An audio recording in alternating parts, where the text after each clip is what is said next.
أعوذ بالله من الشيطان الرجيم. بسم الله الرحمن الرحيم.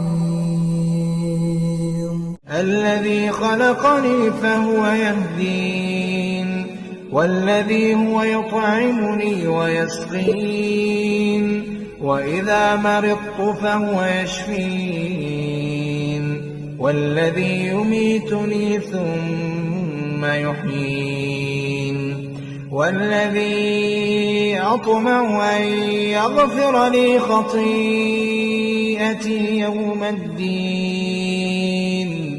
رب هب لي حكما وألحقني بالصالحين، واجعل لي لسان صدق في الآخرين، واجعلني من ورثة جنة